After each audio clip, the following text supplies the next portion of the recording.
You were born crying, like all of us, and the world greeted you with a soft lie. You are special. They said it with smiles and gifts and lullabies, not because it was true, but because it was easy. It's easier to raise a dream than a person. So you grew up thinking the spotlight was waiting for you? That you were a main character in a story written by the stars? But somewhere along the way, the world stopped applauding. The spotlight dimmed. And no one came. Let me tell you a story. There was a man who woke up every day at 4 a.m., rain or shine. He wasn't a CEO. He wasn't famous. He worked in a factory.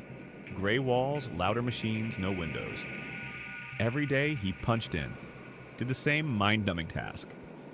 Went home, fed his kids, kissed his wife, and slept. He did this for 36 years. No Instagram story. No viral TED Talk. No one knew his name except for the clerk who signed his pension papers. He died at 67. Quietly. Uncelebrated. And you think you're better than him? You think because you post motivational quotes over sunsets, or make vision boards, or talk about your manifestations, that you're owed something more?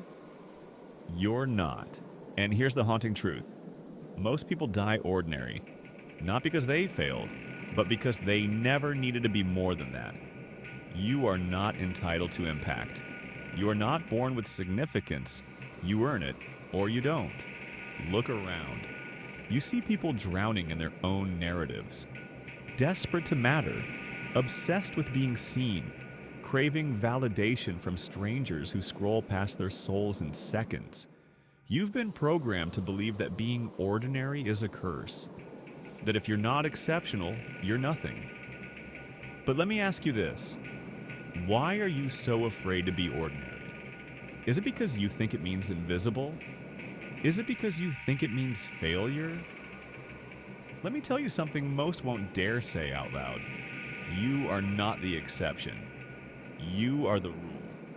And that's not a curse. It's a call to action.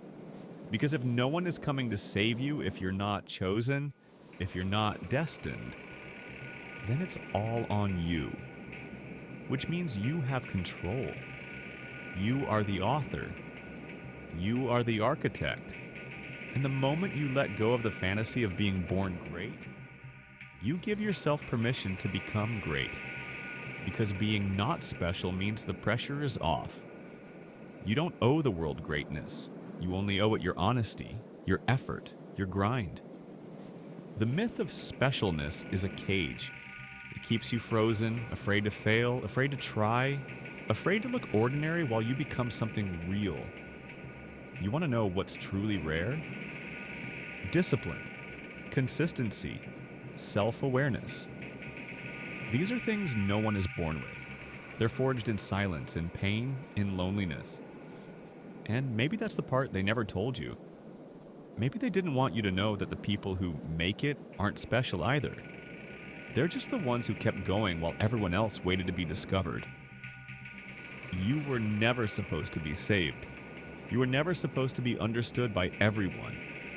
You were never supposed to have it all figured out. You're here to struggle, to sweat, to suffer with purpose, to get knocked down so hard your name leaks out of your mouth, and then crawl back up with bloodied hands and cracked teeth. You want meaning? Stop looking for it. Start making it. Write when no one reads. Train when no one claps. Build when no one believes. Do it because it matters to you, not because someone told you you were meant to. You're not special, but you are alive. And that's rare enough. The odds were against you from the start. Do you know how many didn't make it this far? How many lives blinked out before they could even wonder what they were meant for? You're here, now breathing, thinking, listening. So do something with it.